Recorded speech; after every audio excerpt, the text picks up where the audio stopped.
Viewed from above, water belongs to no one, only everything that lives.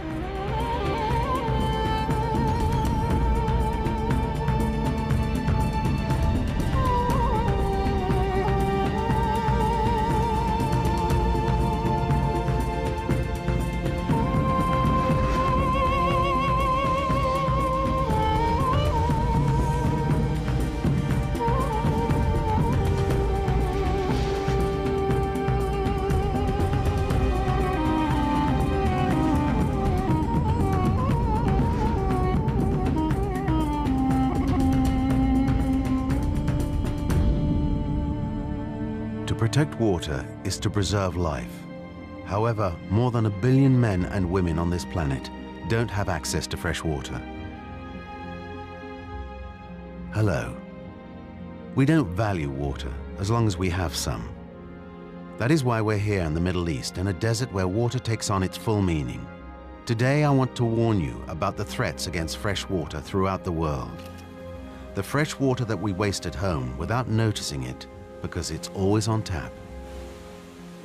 Israel, Palestine, Jordan, 3 countries where freshwater issues are focused. It's the driest area on the globe, with 5% of the world population, with only 1% of the world's fresh water available. But our trip doesn't stop here. Waste. We will see how in Las Vegas, water is used with total disregard. Even worse, it's brought in from far off at the risk of ruining thousands of farmers. Where are my grandchildren going to go and my great-grandchildren? What are they going to do? Where are they going to get their water? Rivers are under threat. The Jordan, which irrigates the Near East, has been drained of all its water. The result means that the Dead Sea is drying up and its level decreases by 1 meter every year. La mer Morte disparaît parce qu'on a rompu un équilibre qui était millénaire. In Mali, despite the lack of water, the Dogon people have become the leading producers of African red onions. How have they managed this? In France, a young woman, Christine Jean, has single-handedly prevented the building of dams which would have spoilt the Loire. La seule solution, c'est de composer avec le fleuve, d'arrêter de vouloir le maîtriser définitivement. In the Middle East, as elsewhere, underground water sources are being pumped without restraint. We're exhausting them to the point of extinction. On est en plein désert, on dirait des marécages. Il y a un gâchis d'eau inouï. In Brazil, we followed Daniel Mitterrand, who is fighting to protect a natural paradise where 2 rivers find their source. The water of the Minas Gerais must remain a place for all. On ne vend pas la vie. Or, l'eau, c'est la vie. We are all responsible. We must save water today if we want there to be some left for tomorrow.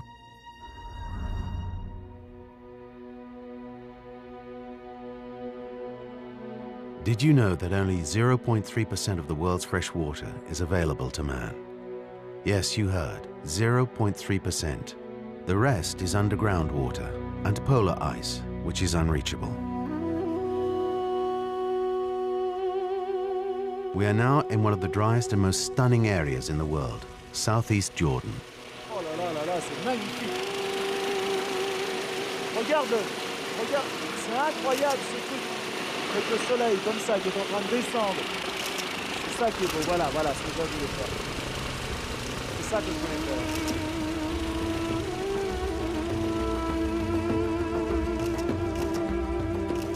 And there, in the middle of the desert, we discover a spectacle, an entire city cut into the rock.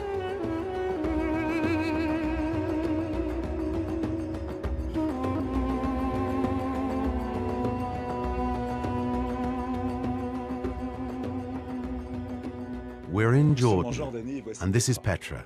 Despite the lack of water, it's a city erected in the middle of the desert. Petra was a caravanserai, the biggest supermarket in the area. It housed close to 30,000 caravanners and traders of the incense trail. It was in the 1st century AD, and they were called Nabateans. When the Nabateans traded incense between Arabia and the Mediterranean, Petra used to be an important stop-off point. The city became deserted 2,000 years ago when camels were replaced by boats sailing round the desert. In Petra, it rains 9 days a year, To collect water, Nabataeans created kilometers of channels and cisterns cut into the rock. And above all, the Nabataeans used to have a real knowledge in saving water. In Petra, I meet up with a person whom I admire, Riccardo Petrella, an Italian economist who fights against the idea of water as merchandise. So Nabataeans used to live with almost no water. Do you think we can learn from this? Moi, je pense qu'on peut apprendre beaucoup de leçons. La première, c'est qu'un peuple peut vivre avec peu d'eau s'il fait un usage collectivement, un usage raisonnable, un usage parcimonieux et un usage également solidaire. Ça, c'est fondamental. Si on fait ça, je crois que le reste, ça va tout seul. Is it true that people die every day because of unhealthy water? C'est ça le scandale d'aujourd'hui. Le scandale de l'eau, c'est que malgré nous ayons la possibilité de permettre à tout le monde d'avoir accès à l'eau, eh bien il y a encore 4500 enfants qui meurent chaque jour à cause de maladies dues à l'absence d'eau potable et à l'absence de services sanitaires.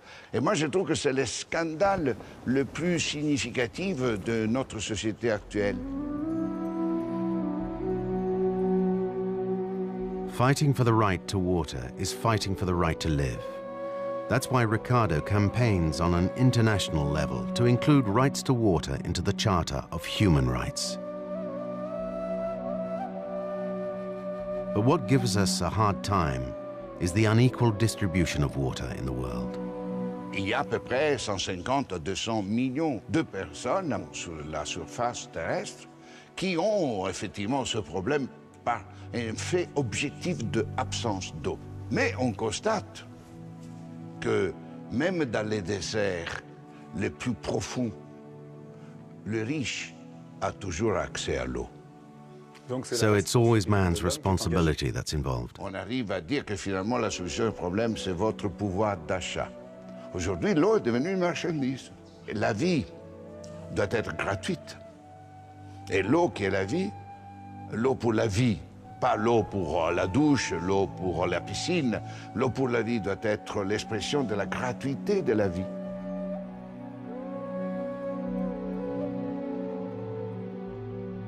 Here in Petra, people lived intelligently in the middle of nowhere, and today our civilization is still trying to master the desert. In Las Vegas, in the richest country in the world, people spend lavishly. But how long will the capital of gambling survive? Las Vegas has cost billions of dollars and also billions of liters of drinking water just for a fantasy. But for how long?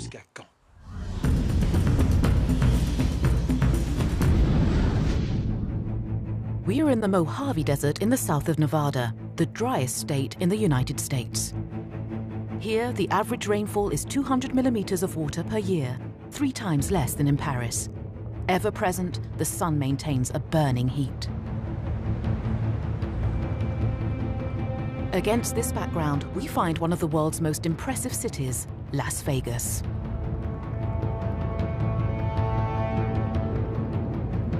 Night falls at last in the desert, and Vegas is revealed in all its extravagance. Despite the permanent drought, water is everywhere. The casinos continue outdoing each other with their excessive water displays, but then they can do just what they like. They bring in $6 billion a year. The result? Water consumption in Las Vegas is 2 times higher than the US average, over 1,000 liters per day per person, 4 times bigger than in France. Nothing seems able to quench Sin City's thirst. Patma Roy is the most powerful woman in Nevada. She's in charge of the water supply for Las Vegas and its region, cost what it may. When I wake up in the morning, today has been taken care of. What I worry about is 20, 30, 40, 50 years from now. That is of utmost concern to us, because when you live in the driest city in the United States, you can't wake up one morning and find out that there's no water. The problem is that Las Vegas will soon be lacking water. The city has seen the most rapid growth in the US, a population of 1.5 million inhabitants, which should double in 10 years. A demographic explosion kept going by the 40 million visitors who make Las Vegas the top tourist destination in the US. For Pat Mulroy, nothing should hold back this extraordinary expansion, especially not the water problem. We have the job to provide the resource no matter what they may envision. We can have input into terms of how that growth occurs, but we should not be dictating where it occurs, nor if it occurs. Nobody worries about wasting the water. 3/4 of Las Vegas's water consumption is due to the gardens, parks, and the town's 50 golf courses.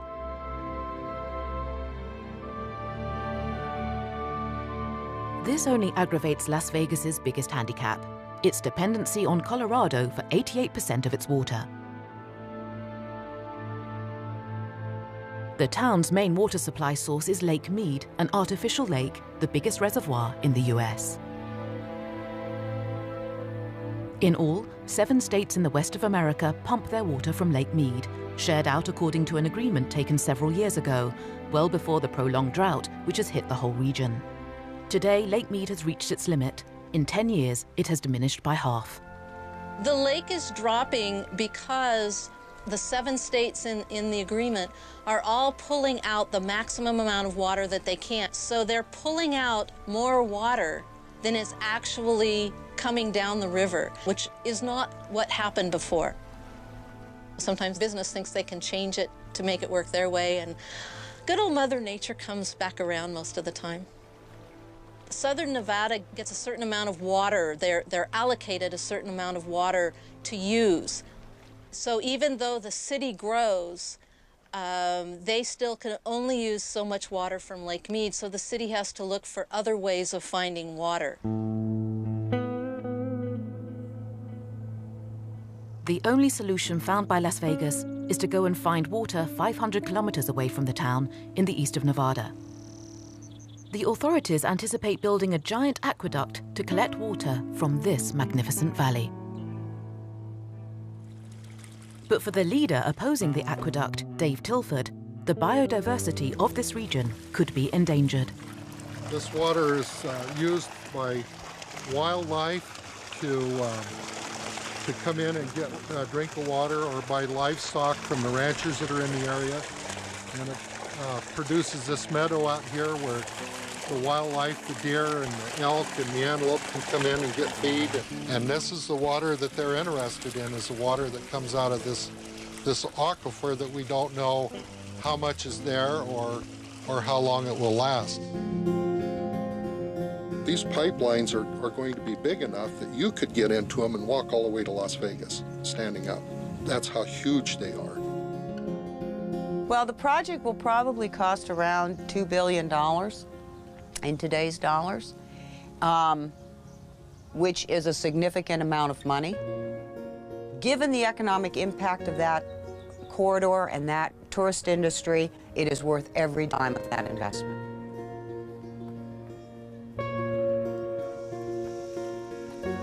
However, in Nevada, the water reserves have also suffered from the drought. Dean Baker and his 3 sons have managed the family ranch for more than 40 years, and he doesn't have enough water for his business. It's been a number of years since there's been water in these troughs. They used to summer some cows around here, and they'd come here to drink, but we don't do that much anymore. But this is, for years, had water in, but it's been a number of years now since it's flowed. We can look in the well, and the water just goes down and down. Looks to me like it's about 15 feet down in there now. I'm crippled up enough that I'm not a very good mounter up. Dean, along with the other ranchers, is worried about the fall in groundwater. The valley's 6,000 inhabitants are engaged in an unfair battle against the gambling kings. So all of a sudden they realize that in order to sustain the growth that they want, so they can make more money. But my question is what happens when this water is gone? What happens? Do we come back in 5 years or 10 years or 50 years from now, and this is just a pipe sticking out of the ground, and all of these trees that have been here for hundreds and hundreds of years are dead and gone? You know, where is Las Vegas going to get their water then? And what are we going to do? If there's no water here, where are my grandchildren going to go and my great-grandchildren? What are they going to do? Where are they going to get their water?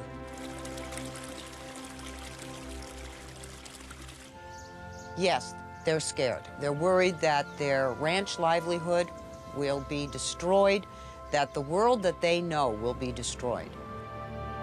And so they're walking very slowly, and they're throwing every concern on the table they can. They don't own that water. Legally, Las Vegas has every right, to the extent of depriving this valley of all its water and destroying a whole part of American tradition. Reasonable consumption should be enough. But this is not the time for thinking. Water must be found fast before the tourists and the investors start to flee.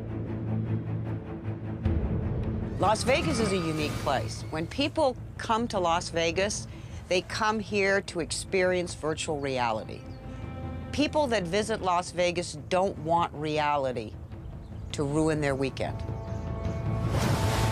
But one day, reality will finally catch up with Las Vegas.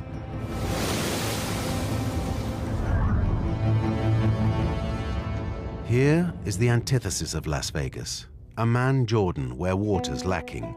An inhabitant of Amman consumes 15 times less water than an American, and this amount decreases yearly with the increase of the population. Attention! 1, 2, 3, ouais! Okay, thank you! Amman, Beijing, Cairo, Mexico City. Did you know that we face a lack of water in half of our major cities in the world?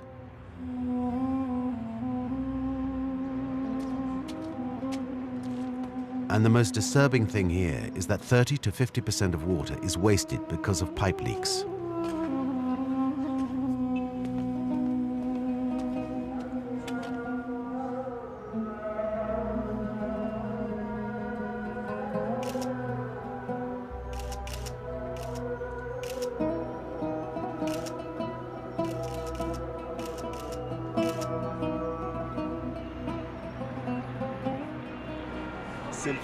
Amman, Jordan's capital, had been built during the 20s. It used to be a village of 4,000 people, and now it's a big city with a population of 2 million people. Close to 50% of the country live here, without counting refugees from the war in Iraq, and they all have the same obsession: water. There is rationing. Each family has their tank, and in Amman, water is not distributed every day.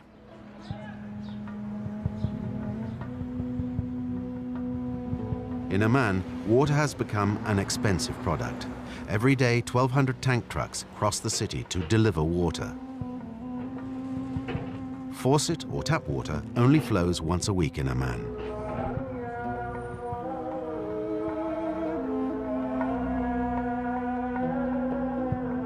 A Jordanian spends 10 times more money on water than a Frenchman. بالنسبة لموضوع المي إنه يعني لما بدها تكون مرة بالأسبوع ولما حتى بدها تيجي لما بدها تيجي المي ما بتيجي مثلا إنه بدها تيجي يوم وثاني يوم بدها تضلها يومين ما في بتيجي بالليل لثاني يوم بالليل 9 10 لما تقطع ويكون الواحد يعني عنده عائلة وأطفال يعني موضوع مش سهل يعني. How do you manage day by day? Tell me how you deal with this. أول إشي بده يكون بالنسبة لموضوع الجلي.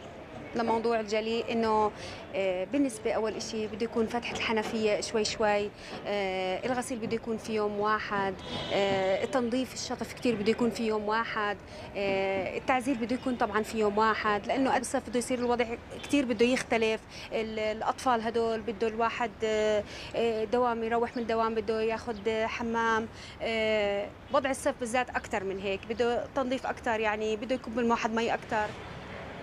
Is the water collected good to drink? Is it good quality? أنا متهيألي إنه يعني اللي عندهم تنكات نظيفة ممكن إنهم يشربوا بس إحنا أول سبب أنا بقول يعني ممكن لأنه تنكاتي أنا صار لهم فترة إنه صدى طبعا ما بتقدر تنشرب من مرة فمضطرين كمان إنه نشرب المي نشتري شراء. While this is happening, we French buy 6 million bottles of water a year because we don't trust tap water anymore. But either tap water or bottles, it's always been the same water which has flowed for 1 billion years, and this constant process is called the Great Water Cycle.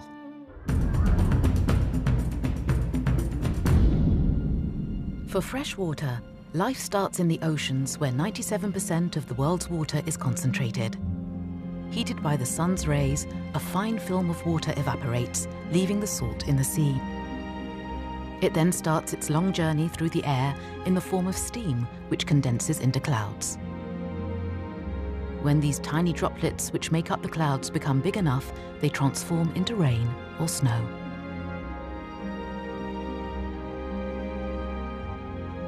Some of this water is imprisoned in glaciers. Today, they represent 2/3 of the fresh water which exist on the planet, a reserve we cannot access.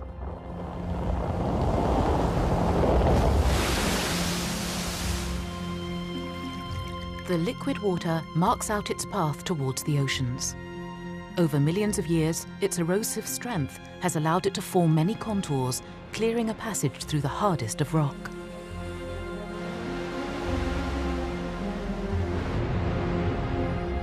Some of the water which flows on the Earth dives below the surface. If we exclude the glaciers, there is 100 times more fresh water under the ground than on the Earth.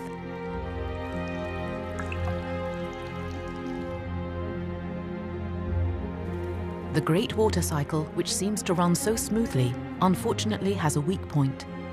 Water doesn't fall systematically at the same time, nor in the same places. In many parts of the world, water is lacking.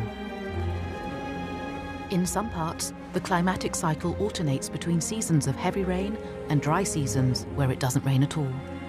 The taps in the sky open and close suddenly. We call this the monsoon. In 1/4 of the year, 3/4 of the rain falls, a moment of rebirth for man and nature. Part of the fresh water present on Earth is unusable. Returned too quickly to the oceans, stored in the form of ice or too deep underground, it no longer participates in the water cycle. Like oil, water is not inexhaustible.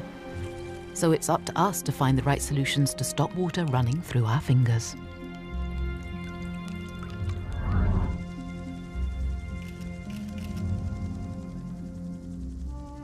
I'm flying over the Jordan Valley.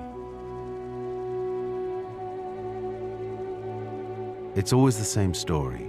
Here, water from the river has been diverted to irrigate fields and provide the towns. Result? The river flow has been divided 20 times, and only a small amount of water reaches the Dead Sea.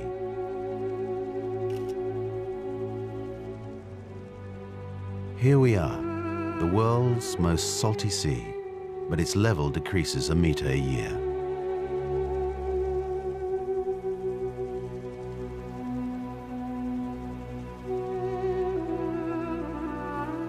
Water from the Dead Sea is 10 times more salty than the ocean. These big white mushrooms that you can see here are the result of evaporation, leaving the crystallized salt behind. They are called evaporites.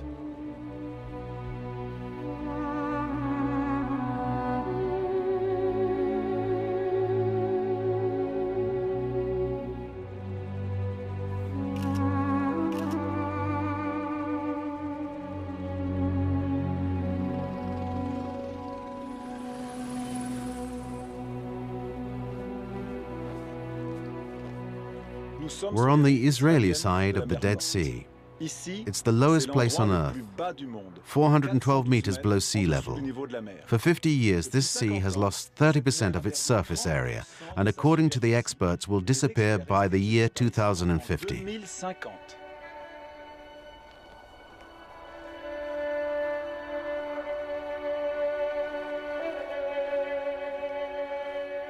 Hi, Julie. Bonjour. Why is the Dead Sea disappearing? La mer Morte disparaît parce qu'on a rompu un équilibre qui était millénaire. C'est-à-dire que chaque année, l'eau de la mer Morte disparaissait par évaporation, parce qu'il fait très chaud ici en été. Mais cette quantité perdue par évaporation était rendue à la mer Morte par le fleuve Jourdain, qui est son seul affluent. Depuis une cinquantaine d'années, Israël a détourné les sources du Jourdain et la Jordanie aussi, essentiellement pour développer l'irrigation à grande échelle. Donc le fleuve Jourdain n'est plus capable d'acheminer la quantité d'eau nécessaire pour remplacer l'eau perdue par évaporation. D'autre part, en aval, le phénomène d'évaporation est accéléré par deux compagnies qui littéralement traitent la mer Morte comme une mine et qui acheminent l'eau que nous voyons ici par un canal vers des bassins d'évaporation pour accélérer ce processus d'évaporation et récupérer les sels.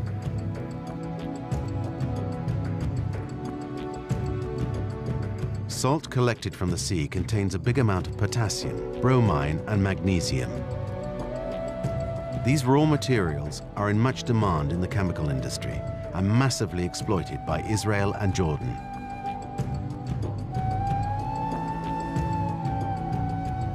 But all these changes threaten species who have adapted to these extreme conditions and are unique on Earth.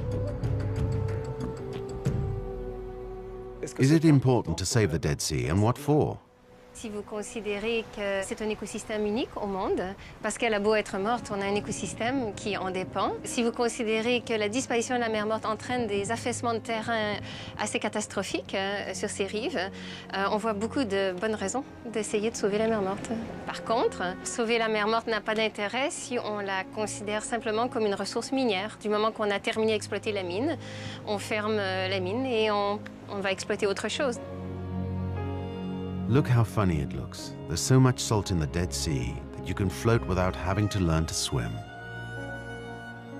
I've seen tourists swimming in the sea, but at the same time I've heard that it was very polluted, so I don't really understand. C'est que depuis le développement de l'irrigation et de l'agriculture à échelle industrielle dans la vallée de la mer Morte, on a évidemment les ruissellements des eaux agricoles usées vers le fleuve Jourdain, qui sont les seules eaux qui finalement maintenant sont acheminées encore vers la mer Morte. Elles sont évidemment très chargées en insecticides, en pesticides, en engrais, et il n'y a pas d'évacuation possible, puisqu'ici c'est le terminus.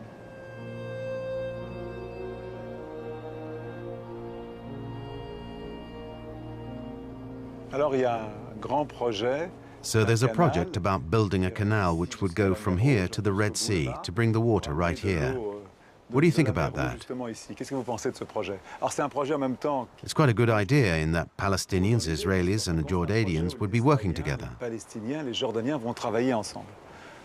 Oui, ils travailleraient ensemble pour acheminer l'eau de la mer Rouge à la mer Morte, qui n'a pas du tout la même concentration en sel. Ça changerait l'écosystème de manière irrémédiable et pour toujours. Ça ne sauverait la mer Morte que dans le sens où on remplirait un trou d'eau. C'est tout, comme vous remplissez votre piscine. How will the water issue be resolved? La seule solution serait d'accepter de vivre avec notre planète, d'accepter que la ressource n'est pas infinie et qu'on ne pourra pas simplement faire grandir éternellement les quantités d'eau qu'on veut allouer à l'agriculture ou à l'industrie ou à la consommation domestique.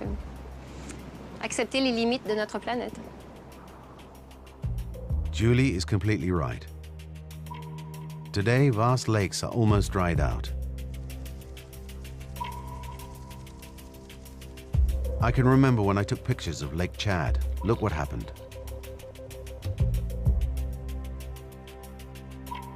It has lost 95% of its surface area within 40 years.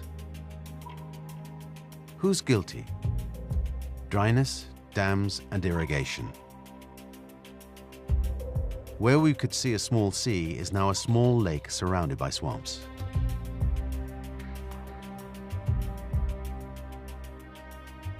For the Aral Sea in Central Asia, it's the same story, but even worse. The sea was as big as the Netherlands and Belgium put together. The two rivers which used to flow into the sea have been diverted to irrigate cotton plantations. Result, the Aral Sea has almost disappeared.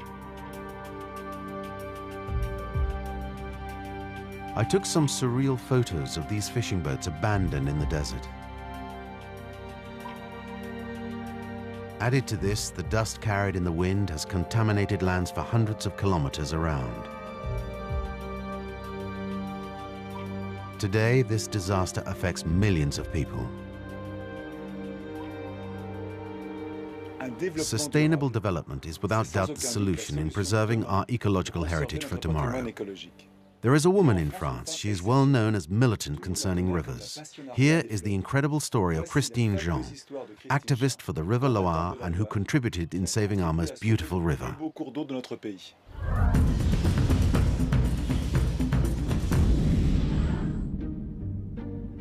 It's the longest river in France, a natural waterway 1,000 kilometers long, which covers 1/5 of the country.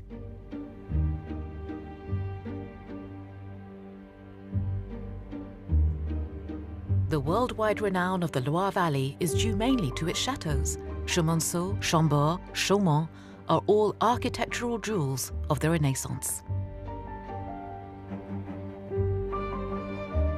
From its source in the Gerbier des Joncs mountain to its estuary in the Atlantic, the Loire is also a natural preserve of ecological wealth. Wading birds such as the egret and the heron can be seen, also beavers and otters, and salmon swim upriver to breed. However, since 1950, 80% of European rivers have been equipped with dams, which disrupt the river system and prevent the groundwater from replenishing. These dams impoverish the natural habitats, and many animal species are disappearing. If the Loire has remained one of the least damaged rivers in Europe, it is thanks to this woman's struggle. Christine Jean has crusaded for 20 years to keep the river wild. Tout autant que nous avons encore besoin de poser nos yeux sur des espaces qui nous paraissent pas totalement maîtrisés par nous, parce que c'est là qu'on peut commencer à rêver, on peut commencer à imaginer des choses, et ces espaces se font extrêmement rares. Pour moi, la Loire, c'est une lumière qui résulte de cette coexistence du ciel, de l'eau, du sable, de la végétation. Christine comes from Nantes and spent all her childhood on the banks of the Loire, which explains in part her ardent desire to protect the river from any development that could spoil it. J'avais quand même un attachement extrêmement fort à cette nature, peut-être parce que je me souvenais de promenade avec mon père où on allait cueillir les jonquilles, c'était extrêmement sympa, et tout ça, petit à petit, ça disparaissait. Christine Jean started her fight here in the Auvergne, in the gorges of the Serre de la Fare. A dam construction project threatened to destroy one of the last wild valleys of the Loire, whose ecosystem was still intact.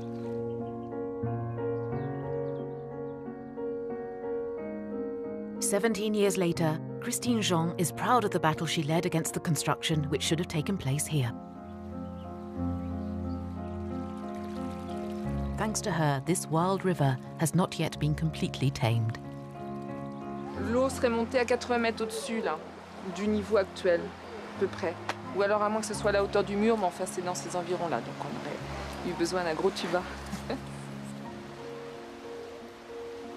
Aujourd'hui, je crois que personne ne regrette.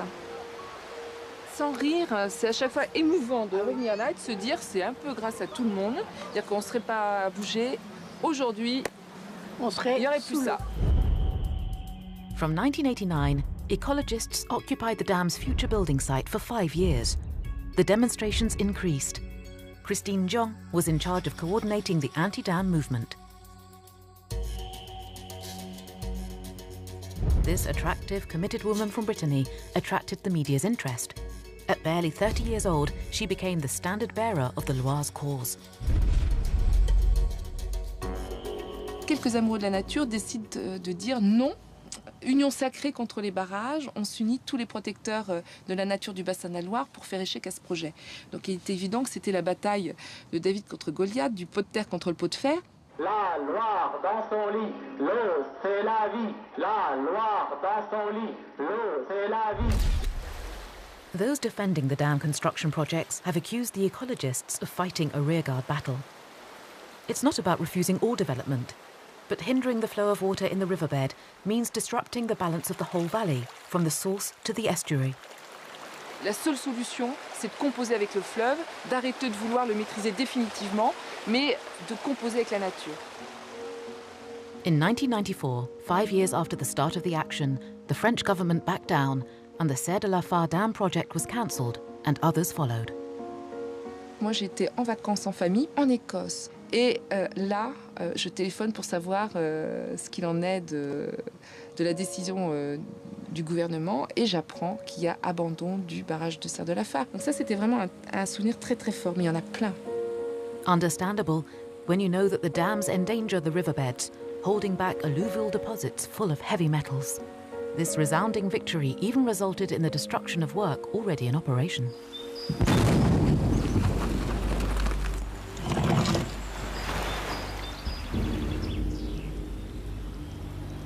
Tout d'un coup, on a une bascule. Ce qui n'était pas possible devient possible. Ce qui n'était pas possible parce que c'était culturellement, mais comme on dit, iconoclaste de faire sauter un barrage, ça devient possible parce qu'on a mis un autre discours derrière. On n'est pas contre le barrage, on est pour le saumon.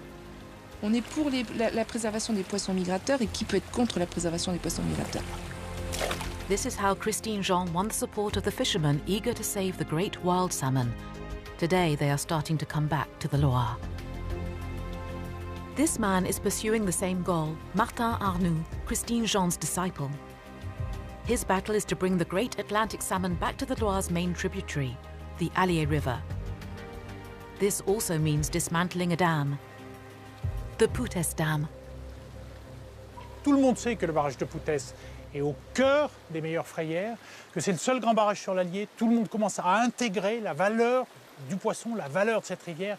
Donc il n'y a pas de raison que dans le prolongement du combat de Loire vivante, on n'efface pas dans les années qui viennent le barrage de Poutès. The concession granted to the EDF will end in 2007. The company has asked for a 40-year extension. Now is the time to act. Maintenant, le barrage est toujours là, donc notre mobilisation, évidemment, reste très forte pour franchir les derniers mètres afin que tout le monde comprenne, que la société comprenne que c'est un ouvrage du passé et que maintenant l'avenir, c'est l'enlever. The region already has a windmill park. 10 would be enough to replace the dam's electricity production. The logical follow-up to this battle of wills started 20 years ago by Christine Jean and the Loire conservationists. In 1992, Christine was awarded international recognition for her battle, the Goldman Prize, the environmental equivalent of a Nobel.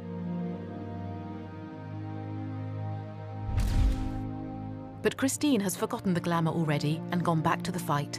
The Loire is not only a success for her, but for all those who have fought for respect for the environment and nature.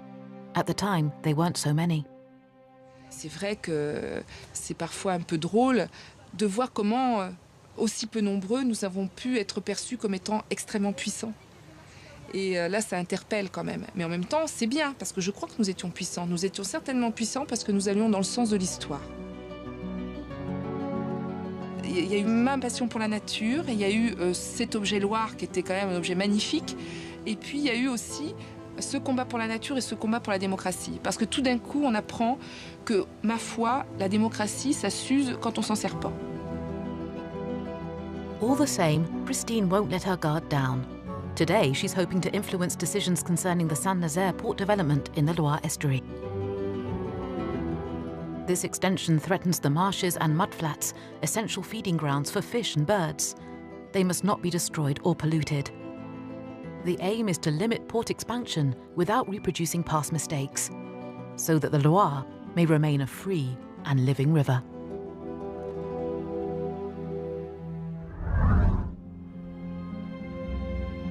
We're flying over the Jordan Desert. The definition of a desert is an area where not more than 250 millimeters of rain falls per year.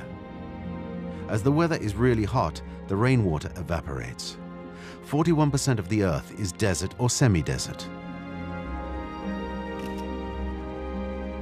It's difficult to imagine, but more than 2 million people live in areas where water is lacking, a third of humanity.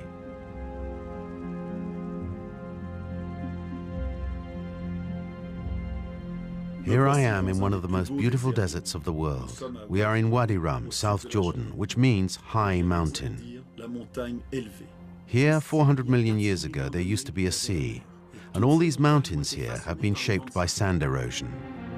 In fact, the Wadi Rum Desert is not deserted. 6,000 people live here, counting 2,000 Bedouins.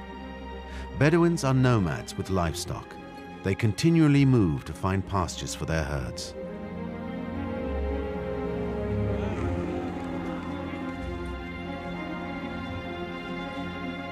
In this part of the Arabian desert, people still live in tents, moving from watering hole to watering hole. السلام عليكم. عليكم السلام يان. كيف حالك؟ تمام. تمام. تمام. When you find a water pond in the mountains, how do you know if you can drink it or not? That there's no health risks for your children or yourself? المي طبعا بتكون في جبل وعر وبعدين الجبل يعني يكون جبل يعني جلب صلب والمية بتيجي من السماء عليه ترانزيت بيكون نظيف لا وحش ولا بيجيهاش وحوش يعني ما كان النجوم تشرب منها أو الطير بس. What's the quality of water like in the desert? Has the quality changed or is it still the same? لا ما مية السماء ومية العد بتقارب لبعض كلها بتكون صافية. مية المطر ومية العد لأنه بيكون المجمع يوم يكون المجمع عتب على المجمع اللي بتكون فيه المية. المجمع إذا بيكون نظيف لأنه تلويث في الأرضية الحمد لله ما فيه. Are there water springs which belong to certain families or is it shared by everyone? لا الكل اللي بيرد بيشرب مية منه. اللي بيرد بيشرب ما في لا واحد عن واحد. الكل بيشرب منه. هو معروف لعائلة معروفة يعني اللي حجروه اللي هم الغوانمة وحفروا فيه بيارة وطلعت ميتهم وكذا بس ما بيبنوا على الناس اللي بيرد بيشرب. Is there a message that you would give us Westerners who waste so much water? والله أنا عندي حاليا في رم يعني عندي في رم يمكن تقريبا 4 دشوش مش واحد ولا 2 4 يعني في دش للضيافة وفي دش للعائلة وفي دش وبس يبتل جسمي بعطيه شوية صابون وبجرد بهالليفة وبفتح الدش يعني أقل من دقيقة يعني ولو إنها ببلاش لازم تتصل فيها.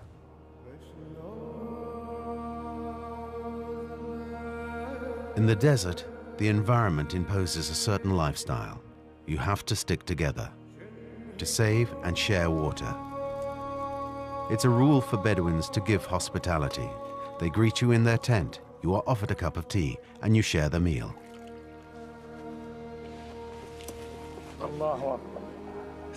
It's crazy how a desert can contain so many plants and animals. A new world wakes up at the first drop of water or morning dew. This struggle for life without water is stunning.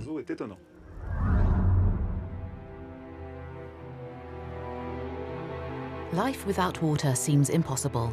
However, millions of species populate barren land.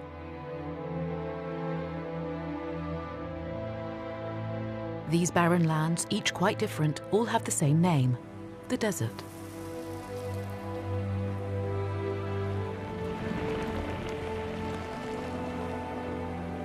In these regions, rain is a rare phenomenon and the air is very dry. The temperature can climb to 50 degrees. How to live with so little water? Above all, you must harvest as much as possible. For the plants, their only chance to trap moisture is at dawn from the dew.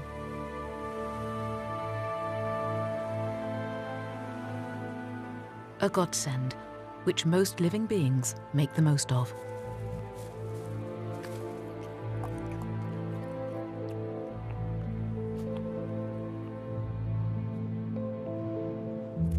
Using a more efficient technique, others collect the water brought by the mist. It gradually condenses along the body and slips directly into the mouth.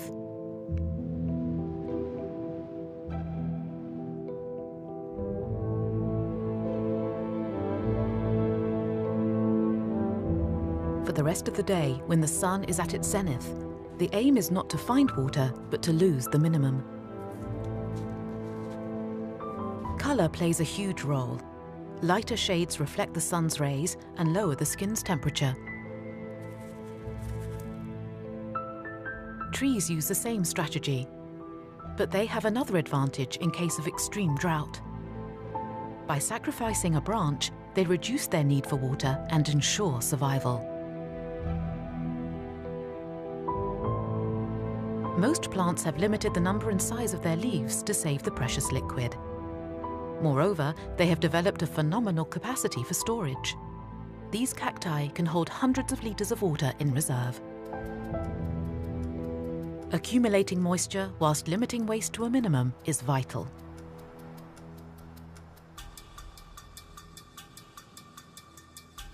The luckiest ones are surprisingly adaptable. With a flattened body, it's possible to be only half exposed to the sun's rays. Sheltered, the other half cools down rapidly. When the temperature of the ground is at 70 degrees, you need to minimize contact with the burning sand. Lifting each paw in turn allows instant cooling. Fortunately, sand is a very poor heat conductor. If you're a great contortionist, the simplest method is to make a shelter. Just burying into the sand protects from the sun.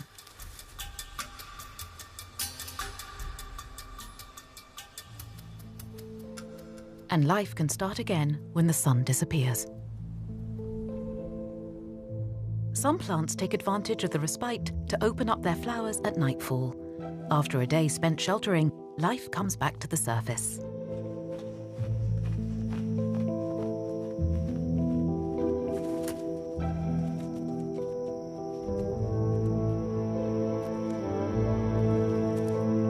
For the predators, it's feeding time and the chance to collect the water in their prey. Life in the desert today is precarious, holding on by the finest thread. Should the drought intensify, it will disappear.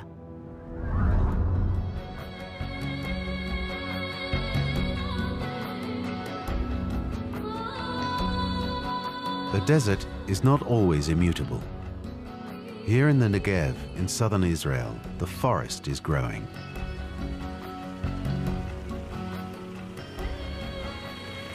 Is that the Yatir forest?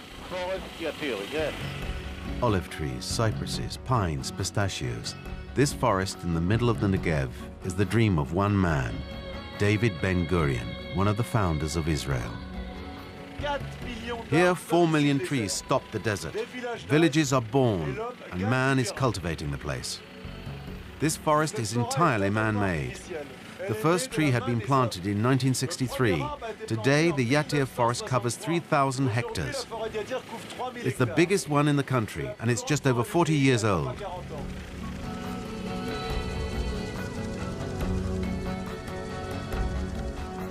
Continuing the fight against desertification, the Negev population will increase by 50% within the next 10 years, with new immigration from Eastern Europe.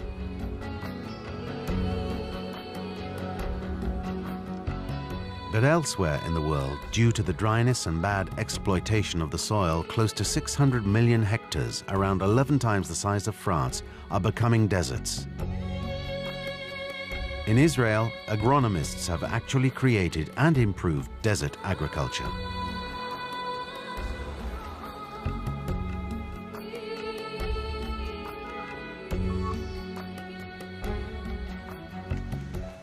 We're in Keturah in Israel. Here is an incredible woman that I want to introduce you to. Her name is Elaine Soloway. She heads an amazing research program in this experimental kibbutz, surrounded by a magnificent palm grove, but I won't say any more.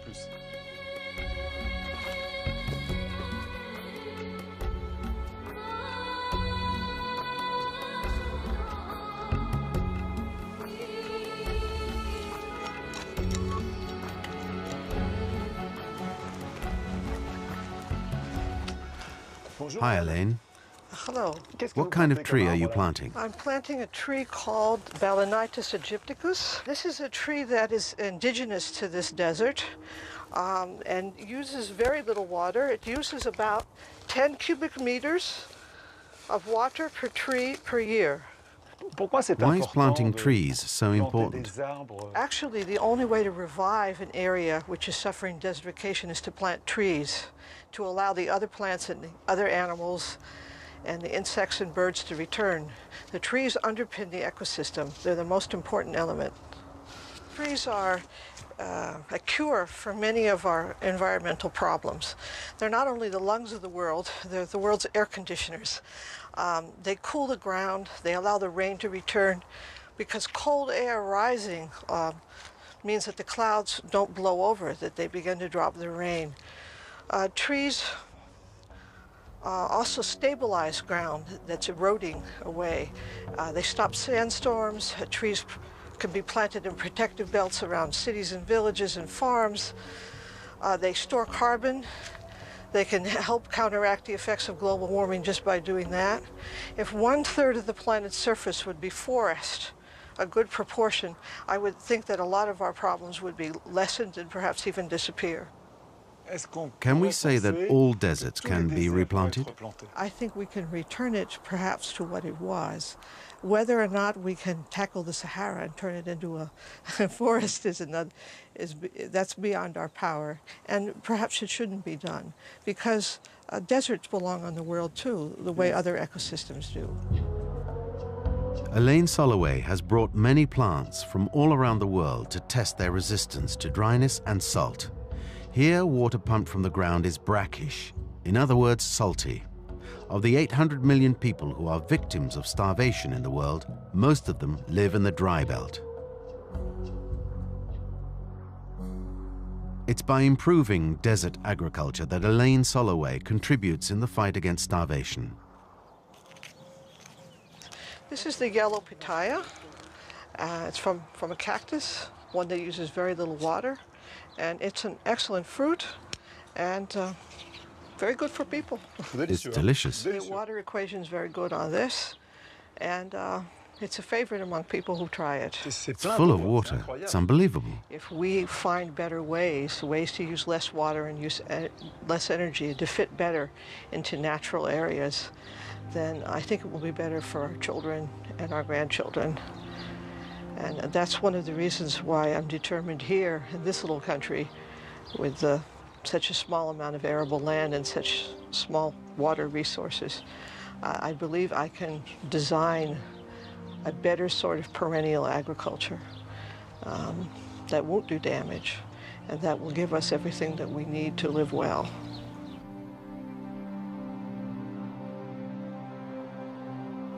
Elsewhere in the world, people can still live without wasting water. In Mali, it almost never rains. Over there, the Dogon people, even without water, are the biggest onion producers in Africa.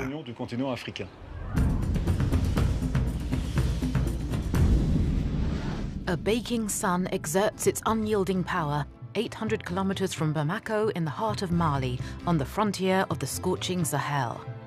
An immense sandstone plateau, where not a trickle of water can be found, ends at the 200-kilometer-long Bandiagara cliffs. This is Dogon country. Between the plain and the plateau, water is so rare it creates perpetual anxiety. For generations, women have accepted to confront this hostile territory full of dramatic cracks. But how do they manage without water?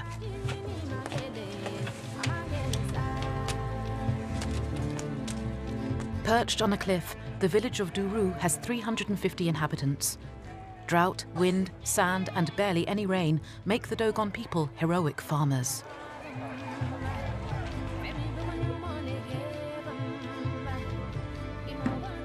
Strangely, the onion is the speciality of the Dogons. Traditional farming requires a lot of water. Maintaining these gardens is a real challenge, demanding military discipline controlled by Amadou, the water chief. He does the rations, and he has a sharp eye.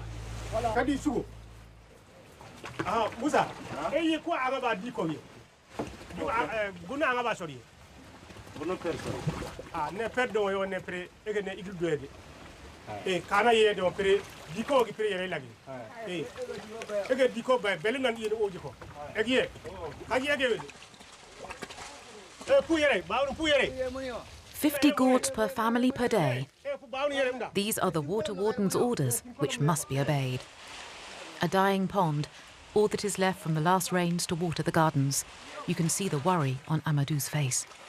Je suis inquiet et que vraiment il ne pleut pas beaucoup et que c'est la seule eau. Vraiment, quand on prend beaucoup, on risquerait à 3 mois de ne plus avoir de l'eau. Every villager here lives on farming and the onion harvest. Each family has his plot of land. Despite the impossible conditions, they produce several thousand tons of onions per year. By severely rationing the water, the country's most important source of income is maintained.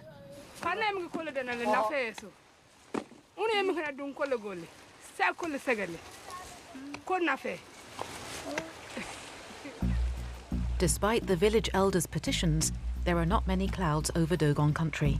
60 days of rain a year, one of the lowest rainfall counts in the world.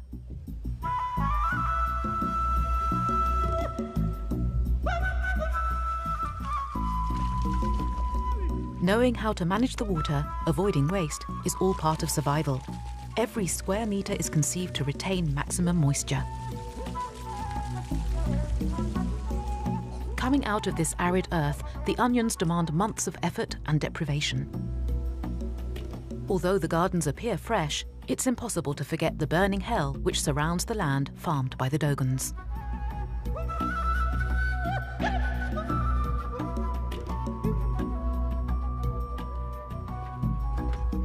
Thanks to their superhuman efforts, the Dogons have become the leading producers of African red onions.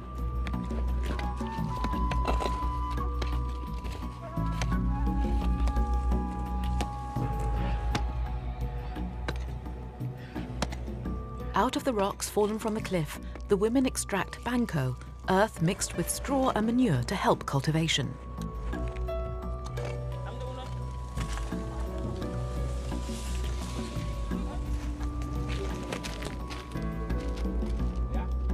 Market day in Duru.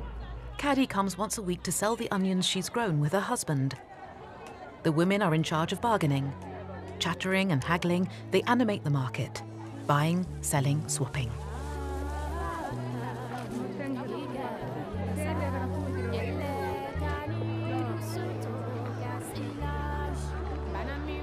The wholesalers take away several tons of onions at a time. Heavy bundles are carried off to the capital, Bamako, where they are distributed throughout the whole African continent.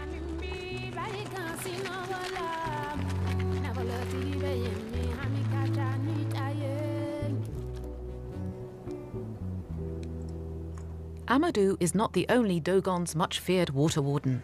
When he's not rationing, he's working out new strategies to manage the water better. The farmers elected him for this 5 years ago. He also proudly watches over the progress of the dam, which could change everything. 200 dams like this have been built throughout Mali to help the complicated work of the farmers. And it was a Frenchman, ethnologist Marcel Griol, still well remembered here, who built the first dam. In 1930, he undertook the adventurous crossing of all Western Africa, ending up in Dogon country. He studied the rituals and traditions of these brave people trying to conquer nature. A forerunner of sustainable development, he knew that a dam would help the Dogon people to pursue their vital onion farming. Basically, nothing has changed on the Bandiagara cliffs since Marcel Griol. The same rituals, the same working of the land, the same onions. And the ever-increasing fear that one day they will lack the sacred water without which there is no future. Drought is ever more oppressive, and every year the desert comes closer.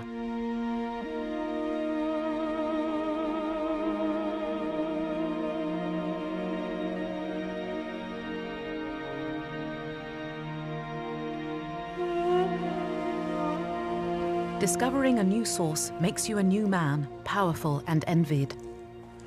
Rumours are spreading throughout the village. Musa, a farmer, has just found water amidst the rocks. Amadou, incredulous but curious, goes to the site. Musa did well to listen to the sorcerer who advised him to dig here. He dug and dug until a trickle of groundwater came to light, 5 meters from the Earth's surface.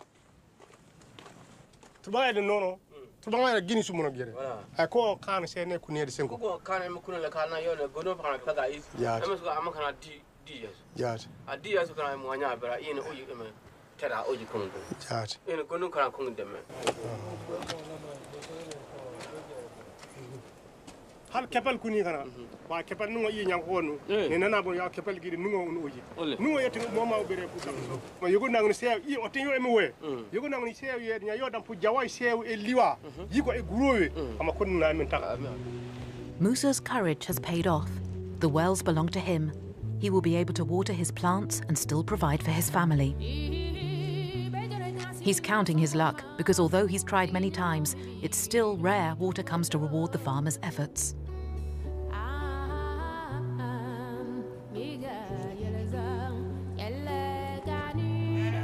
It's now been 10 months since a drop of water has fallen in Duru. The situation is serious. Amadou knows this and has gathered all the village wise men together for discussion under the great Tuguna.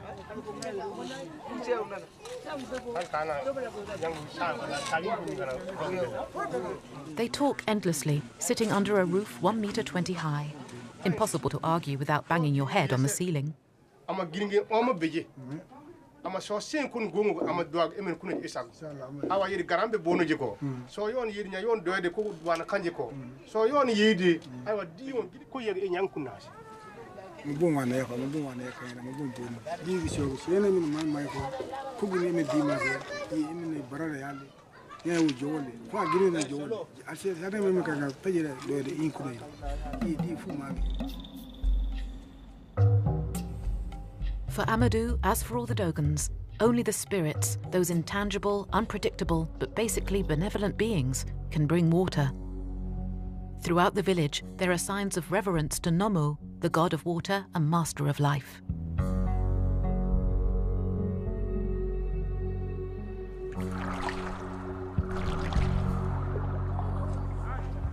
In the recess of every door, in every hole in the stone, there's a mask or statuette bringing hope to the people who work as hard as they pray, so they may soon see the trickle of a little water.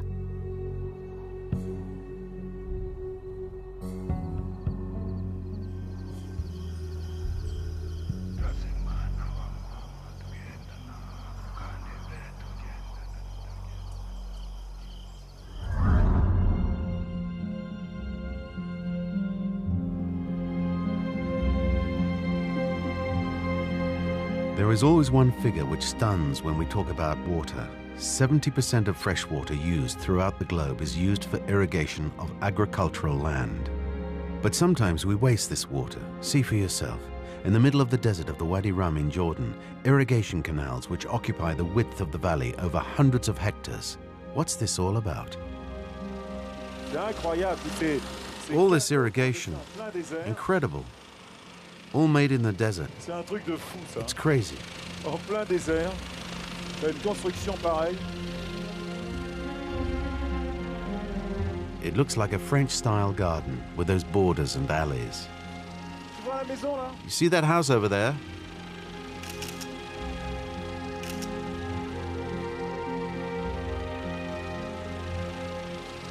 What do you think when you look at that? Do you think it's good to do that or not? I think that human can do anything. They tell me that this folly is owned by a royal family from the Middle East. Ricardo Petrella was right. The rich man never runs out of water.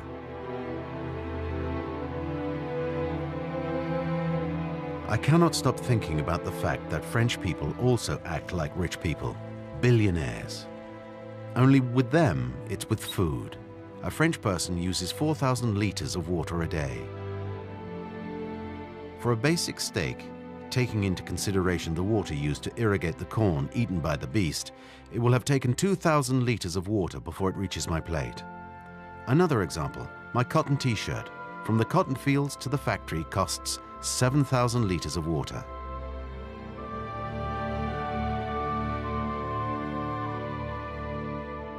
For our electricity, it takes 400 liters a day for each French man and woman. For what we use daily, it's a huge amount of water. That is what we call virtual water, but this water is unfortunately real.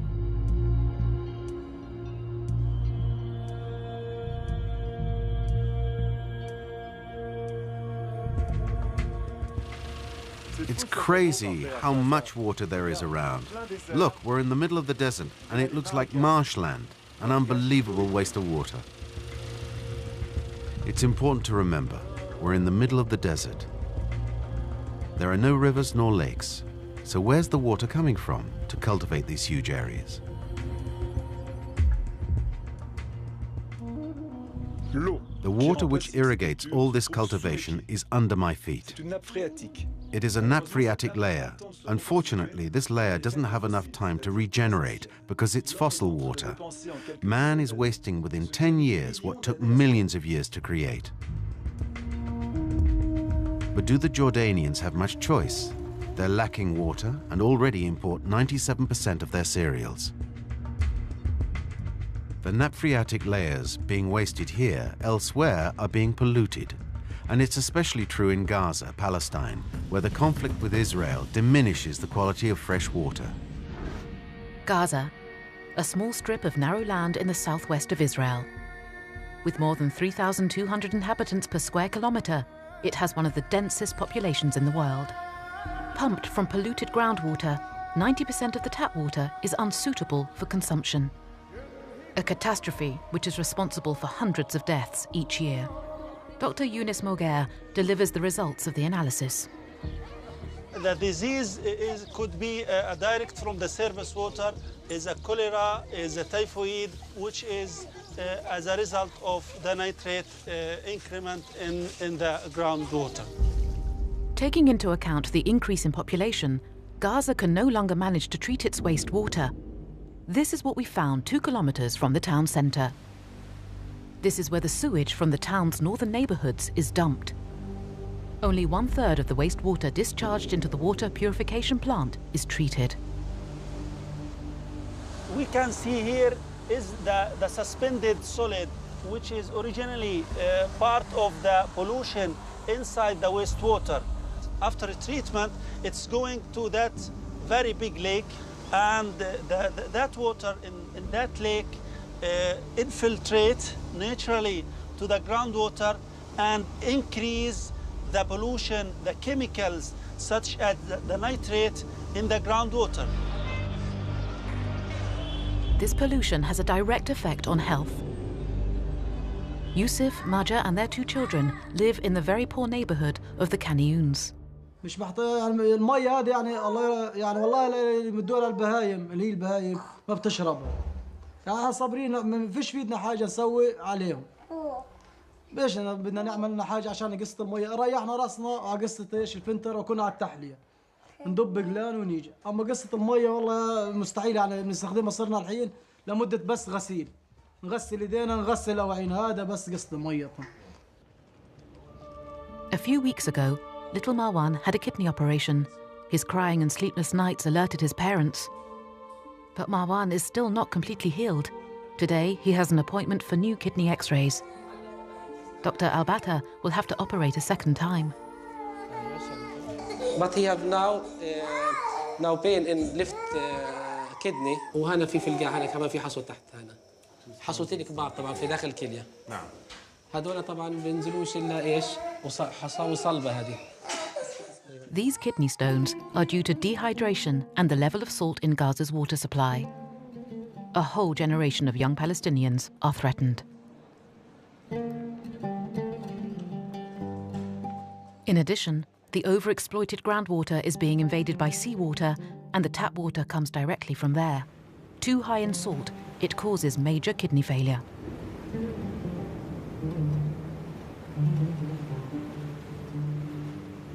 Many decontamination plans have been thought up by the Palestinian authorities, but every time work stumbles due to conflict with Israel.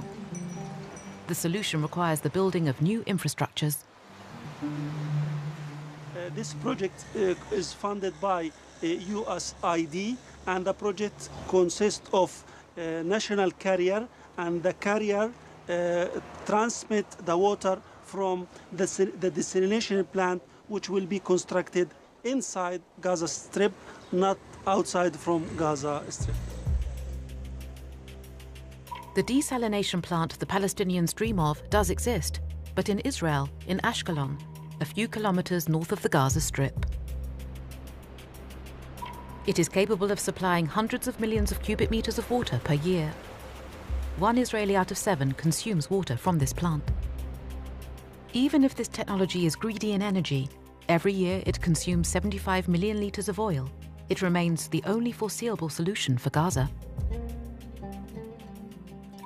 Some of this water, about 5 million cubic meters, goes every year to Gaza for humanitarian reasons.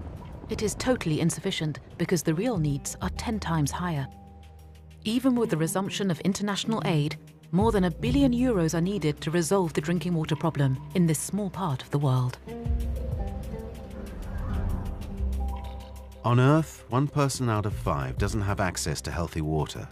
I would like to remind you that in France, 2/3 of our rivers and groundwater are polluted. But we do have the means to make it drinkable. We are in Wadi Fukin, on the West Bank. This village fascinates me. It was created 300 years ago by two families who negotiated the sharing of water and lands. 300 years later, there are 1,200 inhabitants who are still doing the same thing. This system has worked for 3 centuries.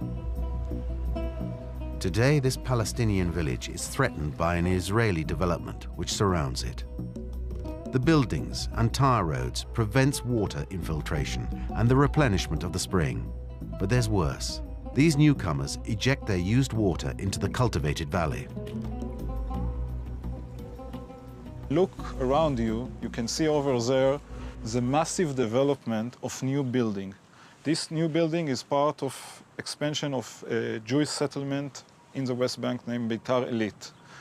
And the expansion of this settlement and massive development in the small watershed cover the area with road, parking lots, and sealed surfaces that prevents the water to reach the spring. But why, as an Israeli, are you protecting the interests of this village? First of all, I'm neighbor to these people, and I'm a professional hydrologist.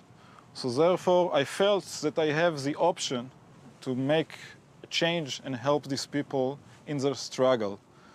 But beside of that, I think it's a human being contact. We all care to each other. We all living in the same land and in the same region. And I don't see there is a way that in one hand you got people that have no power, neglecting of any kind of hold on their future. I feel that only by personal struggle and only by personal contact between people, we can make change and influence the decision maker and the process that's here. A simple conflict of interests? Maybe. But think about the problem on a different scale, which brings countries into conflict, not only villages. And you have the recipe for a possible war for water. But with some effort, we can avoid it. Hi, Abu Mazen. Ahlan, ahlan. Bonjour, monsieur. Bonjour. This is Abu Mazen, my friend, community leader, and a respectable farmer of Wadi Fukin village.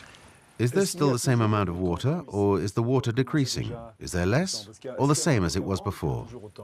طبعا نقصت المياه بسبب السبب واضح. المياه نقصت بسبب واضح انه اليهود حوالينا بفجروا التفجيرات بيسووا تفجيرات في الجبال وبيبنوا على رؤوس الجبال وبالتالي المياه. Could selling your products to the colony be a solution?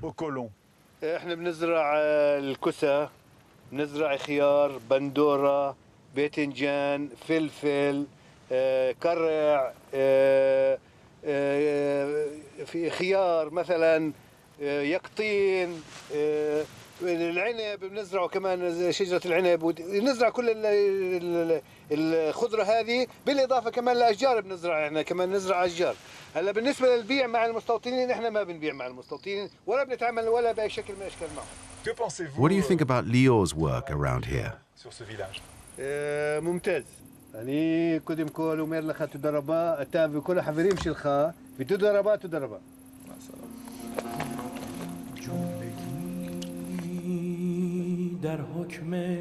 But the solution seems simple. If Israelis buy fruit and vegetables from the Palestinians, it would stop the pollution.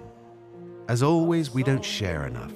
Sharing water teaches you how to live together, and this fight is also the fight of a woman I admire, Danielle Mitterrand. We follow her to an amazing place in Brazil, Minas Gerais.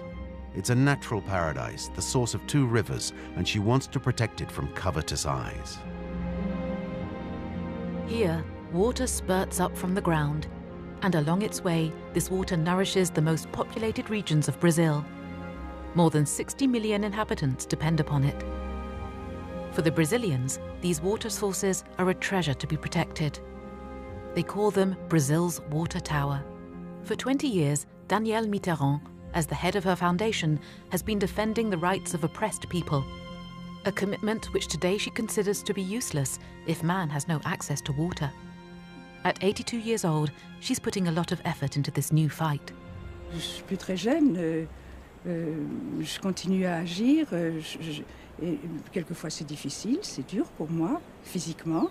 Mais je le fais, vous savez, pour rire souvent je dis, il faut pédaler. Si on ne pédale pas, le vélo tombe. Eh bien, aussi longtemps que je pourrai maîtriser mes fatigues et aller de l'avant, je le ferai. She intervened as a matter of urgency. 2 multinationals wanted to bottle this water. Further south, a similar project has almost entirely dried up the groundwater. Danielle Mitterrand alerted UNESCO. They listened to her and classified this region as a biosphere reserve, which prevents any marketing. Quand on dit aujourd'hui l'eau est une marchandise, nous on dit non, l'eau n'est pas une marchandise. C'est une partie intégrante de notre propre corps, de l'existence de la Terre. On ne vend pas la vie. Or, l'eau, c'est la vie. This water will not be bottled, but another danger looms. A danger linked to the Earth's resources. Here, minerals abound which enrich the water. A phenomenon strengthened by the region's incredible biodiversity, and which gives the water an exceptional quality when it comes out of the mountain, filtered by the rocks. But this land, so rich in minerals, is also rich in ore. This has always been Brazil's main mining region. This is where we find one of the biggest iron mines in the world, also one of the most polluting. The main danger for all the waters of the region. J'ai la sensation de me trouver devant une plaie ouverte qu'on inflige à la terre. Là, on a l'impression d'être dans une espèce de furoncle malsain, cancéreux, qui sournoisement pollue tout l'environnement de cette région. An open wound, but also the main economy of the Minas Gerais. For 70 years, the town of Itabira has grown alongside the mine. When the iron ore is extracted, the waste is discharged in the form of mud full of heavy metals, which infiltrate the groundwater and pollute it. The result? Towns downhill from the mine have to purify their water to make it drinkable. Vous savez, quand je parle de l'eau, moi je dis tout le temps, comme on n'aura plus d'eau potable, et que c'est pas la peine de se dire, mais on pourra la purifier, et puis on aura de... Non, parce que chaque fois qu'on la purifie, on pollue encore davantage. Donc un beau jour, on aura des matelas de dollars, et puis on mourra parce qu'on n'aura pas d'eau potable. Another threat to this precious water, the furnaces where charcoal is made.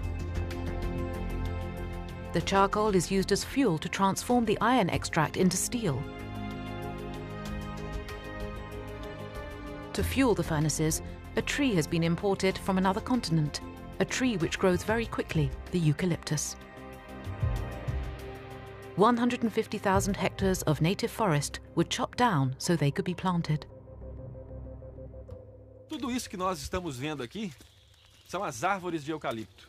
Uma floresta inteira sem biodiversidade. Uma floresta inteira que está sugando toda a água do solo, empobrecendo toda essa região. A única coisa que existe é uma floresta sem vida e que foi feita para gerar lucro para a empresa. Beneath the eucalyptus forests, the ground has become impermeable. The result? Water runs off the surface and doesn't top up the groundwater. After 20 years of exploitation, this means desertification. The industrialists don't care. They set up here because rain is abundant. The trees grow quickly. The operation is very profitable for the owners of these enormous plantations. Ils ont été plantés pour une mission, c'est-à-dire d'être coupés à l'âge de 5 ans, brûlés, faire du charbon de bois, et pourquoi faire? On ne répond plus à nos besoins, on répond aux besoins de l'appât du gain maintenant. Et il faut absolument que l'homme reprenne raison. The eucalyptus also cause obstruction in the water flow. Their roots are very shallow and can't retain the soil, which ends up in torrents. The current carries this red earth, which bit by bit blocks the rivers. There have been similar devastating consequences due to the country's other mining business, the extraction of precious stones. This land, rich in iron, is also rich in gold and diamonds. So everyone is looking for a find. By digging into the mountain, the miners have caused the death of the streams. Earth hurtles down the slopes and ends up in the rivers. Isso é a origem do garimpo. Ele entupiu o poço. Aqui é 2, 3 metros de fundura aqui, ó. Olha lá, olha a fundura que tá aqui. Vê isso aqui, ó, erosão, ó. Entupindo as aras. Os criadores, aonde os peixes moravam, ali os peixes morreram. Acabou. The fish do not have enough water to breed. José Antonio can no longer manage to support his family by fishing. Aí, ó, pode ficar aí, ó. Fica o dia inteiro aqui, ó. Mas nada apanha. Porque aqui não tem. É o garimpo. O que fez isso? O garimpo. O garimpo para ouro e diamante. Acabou o peixe do rio. Like everyone around here, he was a gold digger in his youth, but he didn't find his fortune. Since becoming a farmer, José Antonio has become aware of the damage he caused to his environment. Hoje em dia, não faço isso. Destruir as margens de rio, os córregos, as cabeceiras de água é o que nós necessitamos. Se nós acabar com a nossa água, o que nós estamos fazendo? Nós estamos acabando com o nosso próprio, si mesmo. Então vamos ajudar. Nós precisamos ajudar, agir.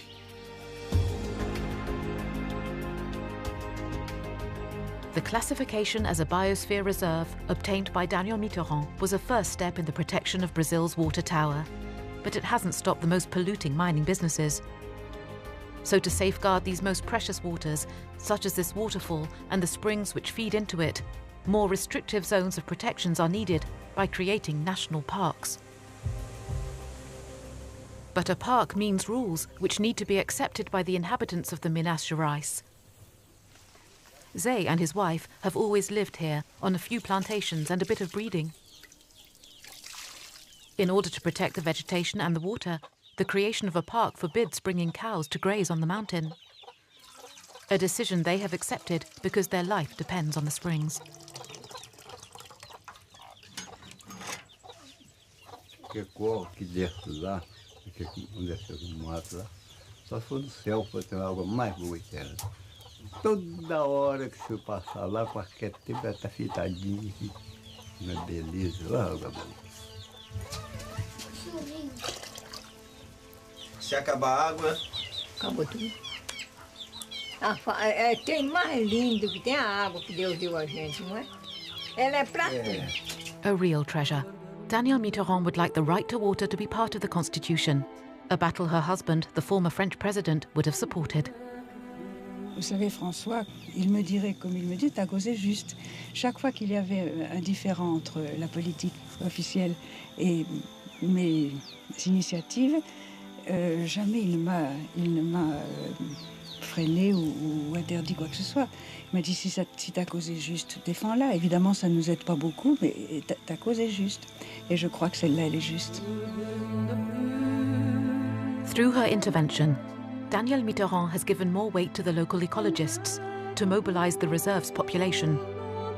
Everyone has the same objective: getting the industrialists to take measures to preserve the water indispensable to life in the region. This kind of initiative will help attain the UN goal: decrease by half the number of people who don't have access to drinking water by 2015. We are flying over the Judea desert. Here is the spectacular fortress of Masada in Israel. In the year 73 AD, a rebellious 1,000 Jews preferred to kill themselves instead of surrendering to the Roman army. For the assault, the Romans constructed a ramp, which you can still see at the foot of the fortress.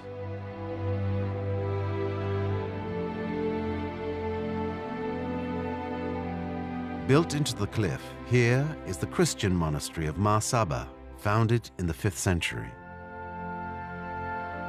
Not far away, the mosque of Nabi Musa, which housed the grave of Moses. On this land mingle 3 great religions. This is the place where you really notice that they all have the same origin.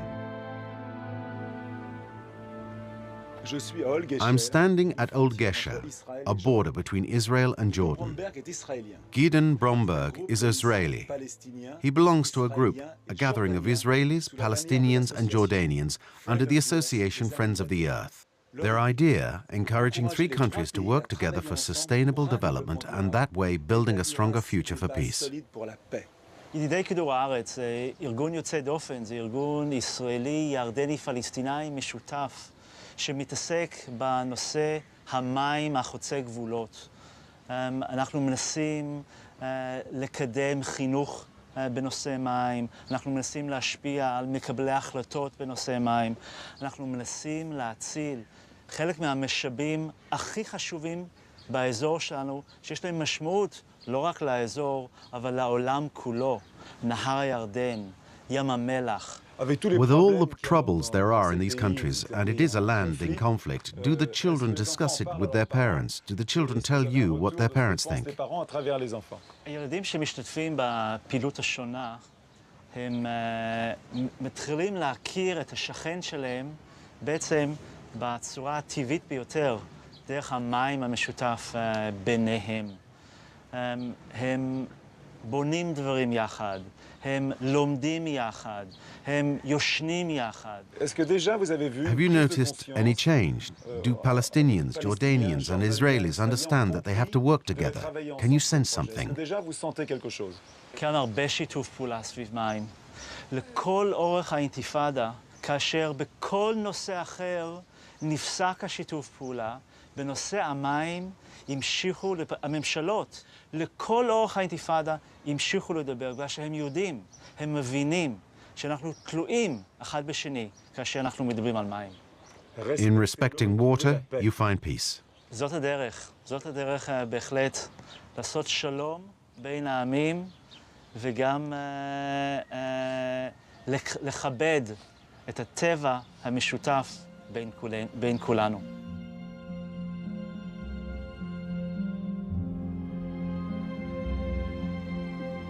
I want to believe in the hope of peace sown by these children who don't know hatred yet.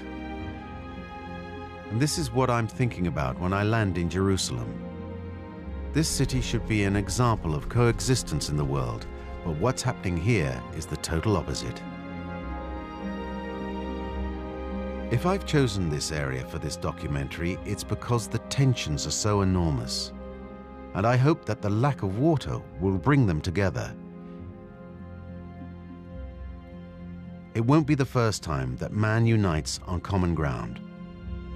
Flying over this city, I feel moved.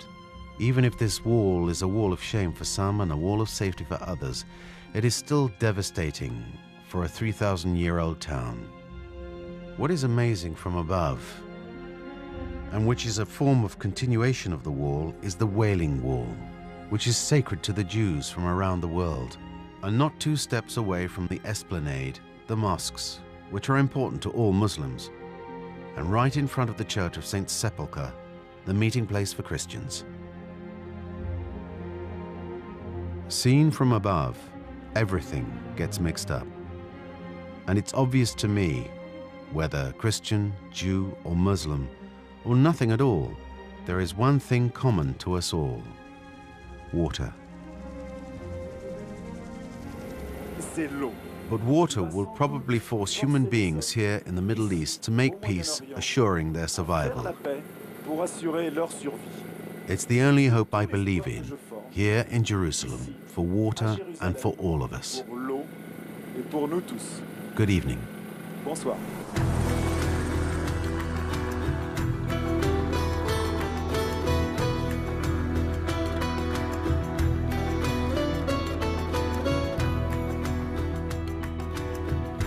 I want to thank all these people who have shown me how precious water is.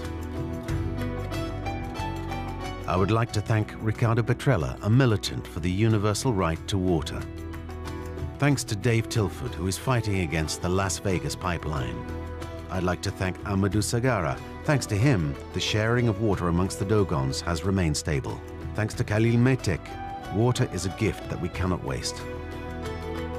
Thanks to Julie Trottier, who is fighting against the extinction of the Dead Sea. Thanks to Christine Jean and her friends who have fought for the Loire River. Thanks to Elaine Soloway, who is experimenting in desert agriculture. Thanks to Lior Asaf and Abu Mazen, protecting water goes beyond international borders. Thanks to Younes Moguer, who denounced the pollution in Gaza. Thanks to Danielle Mitterrand, who is fighting for water as a human right. Thanks to Guidon Gromberg and the Friends of the Earth Association, who is trying to make peace via water protection.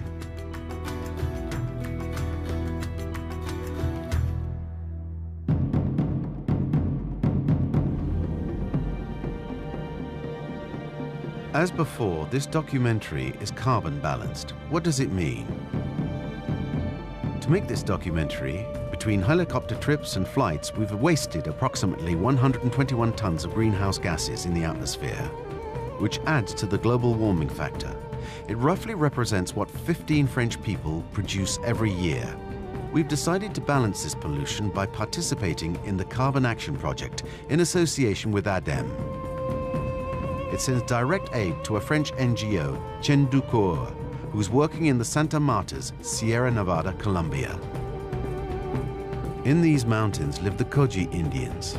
For the last 30 years, 78% of these lands have lost forests due to agriculture and breeding. The association finances the buying of deforested lands from the farmers and returns the land to the Koji Indians, who are in charge of replanting the forest.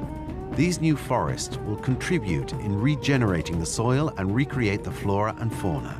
And finally, they will absorb thousands of tons of carbon dioxide and will contribute to the great fight against global warming. For us, it really counts.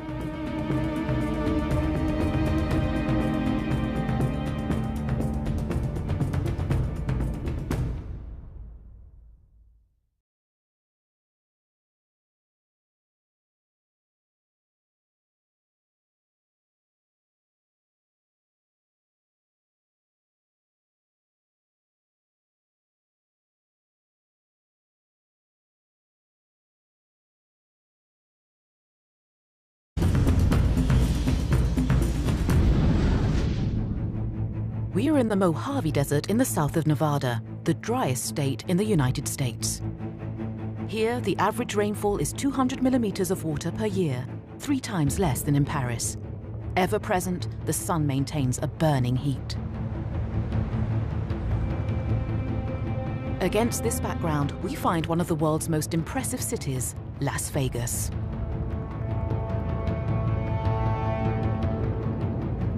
Night falls at last in the desert, and Vegas is revealed in all its extravagance. Despite the permanent drought, water is everywhere. The casinos continue outdoing each other with their excessive water displays, but then they can do just what they like. They bring in $6 billion a year. The result? Water consumption in Las Vegas is 2 times higher than the US average, over 1,000 liters per day per person, 4 times bigger than in France. Nothing seems able to quench Sin City's thirst. Pat Mulroy is the most powerful woman in Nevada. She's in charge of the water supply for Las Vegas and its region, cost what it may. When I wake up in the morning, today has been taken care of. What I worry about is 20, 30, 40, 50 years from now. That is of utmost concern to us, because when you live in the driest city in the United States, you can't wake up one morning and find out that there's no water. The problem is that Las Vegas will soon be lacking water. The city has seen the most rapid growth in the US, a population of 1.5 million inhabitants, which should double in 10 years. A demographic explosion kept going by the 40 million visitors who make Las Vegas the top tourist destination in the US. For Pat Mulroy, nothing should hold back this extraordinary expansion, especially not the water problem. We have the job to provide the resource no matter what they may envision. We can have input into terms of how that growth occurs, but we should not be dictating where it occurs, nor if it occurs. Nobody worries about wasting the water. 3/4 of Las Vegas's water consumption is due to the gardens, parks, and the town's 50 golf courses.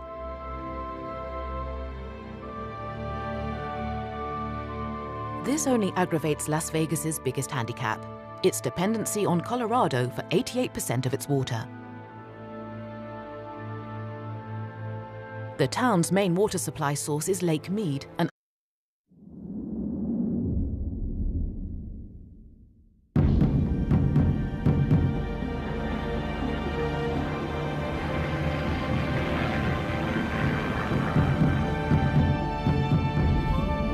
Viewed from above, water belongs to no one, only everything that lives.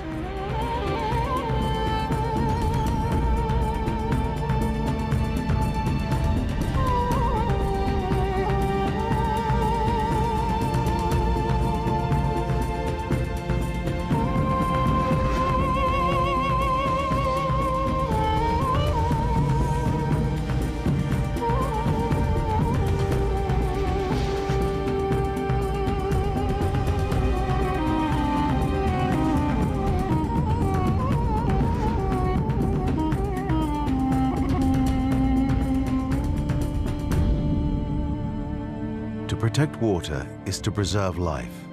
However, more than 1 billion men and women on this planet don't have access to fresh water. Hello. We don't value water as long as we have some. That is why we're here in the Middle East, in a desert where water takes on its full meaning. Today, I want to warn you about the threats against fresh water throughout the world. The fresh water that we waste at home without noticing it because it's always on tap. Israel, Palestine, Jordan, 3 countries where freshwater issues are focused. It's the driest area on the globe, with 5% of the world population, with only 1% of the world's fresh water available. But our trip doesn't stop here. Waste. We will see how in Las Vegas, water is used with total disregard. Even worse, it's brought in from far off at the risk of ruining thousands of farmers. Where are my grandchildren going to go and my great-grandchildren? What are they going to do? Where are they going to get their water?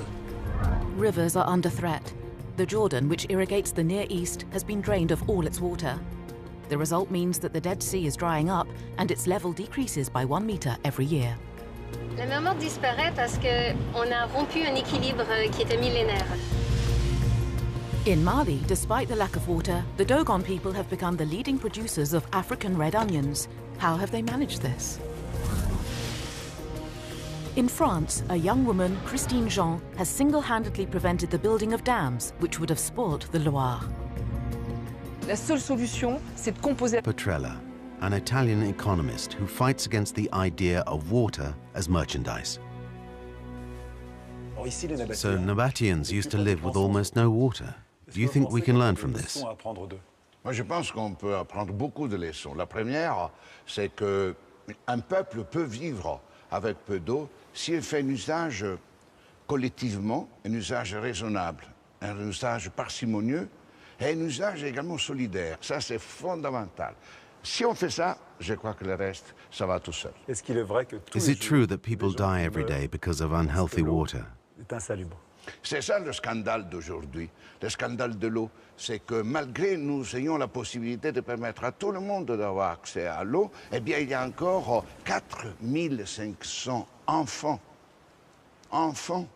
qui meurent chaque jour à cause de maladies dues à l'absence d'eau potable et à l'absence de services sanitaires.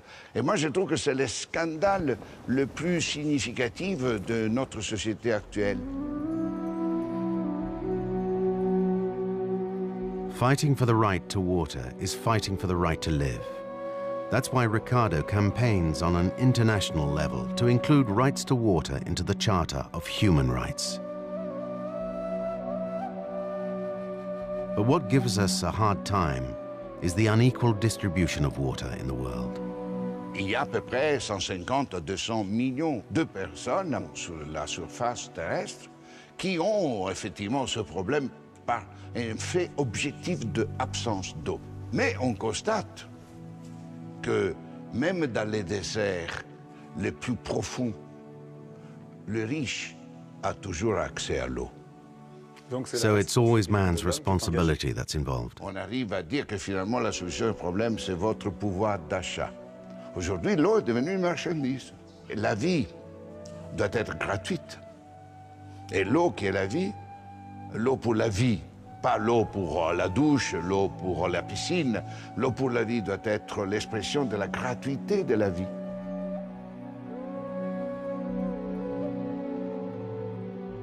Here in Petra, people lived intelligently in the middle of nowhere, and today our civilization is still trying to master the desert. In Las Vegas, in the richest country in the world, people spend lavishly. But how long will the capital of gambling survive? Las Vegas has cost billions of dollars and also billions of liters of drinking water just for a fantasy. But for how long? Artificial Lake, the biggest reservoir in the US. In all, 7 states in the west of America pump their water from Lake Mead, shared out according to an agreement taken several years ago, well before the prolonged drought which has hit the whole region. Today, Lake Mead has reached its limit. In 10 years, it has diminished by half. The lake is dropping because the 7 states in the agreement are all pulling out the maximum amount of water that they can. So they're pulling out more water than is actually coming down the river, which is not what happened before. Sometimes business thinks they can change it to make it work their way, and good old Mother Nature comes back around most of the time. Southern Nevada gets a certain amount of water. They're allocated a certain amount of water to use. So even though the city grows, they still can only use so much water from Lake Mead, so the city has to look for other ways of finding water. The only solution found by Las Vegas is to go and find water 500 kilometers away from the town in the east of Nevada. The authorities anticipate building a giant aqueduct to collect water from this magnificent valley. But for the leader opposing the aqueduct, Dave Tilford, the biodiversity of this region could be endangered. This water is used by wildlife to come in and get drink of water, or by livestock from the ranchers that are in the area. And it produces this meadow out here where the wildlife, the deer and the elk and the antelope can come in and get feed. And this is the water that they're interested in, is the water that comes out of this aquifer that we don't know how much is there or how long it will last. These pipelines are going to be big enough that you could get into them and walk all the way to Las Vegas, standing up. That's how huge they are. Well, the project will probably cost around $2 billion in today's dollars, which is a significant amount of money. Given the economic impact of that corridor and that tourist industry, it is worth every dime of that investment.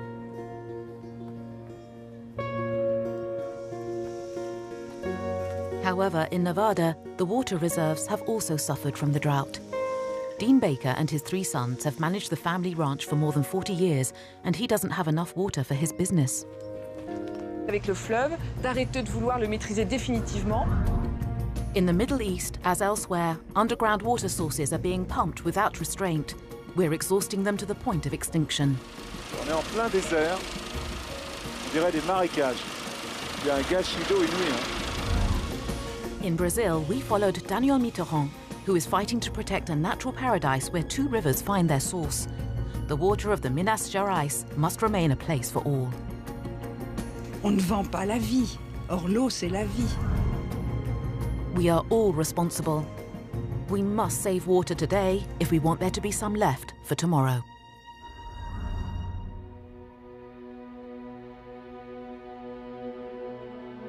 Did you know that only 0.3% of the world's fresh water is available to man? Yes, you heard, 0.3%. The rest is underground water and polar ice, which is unreachable. We are now in one of the driest and most stunning areas in the world, southeast Jordan. Oh là là là là, c'est magnifique.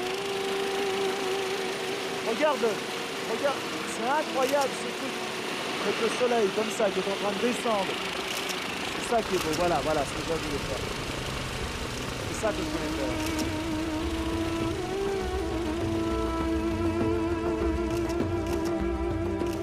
And there, in the middle of the desert, we discover a spectacle, an entire city cut into the rock.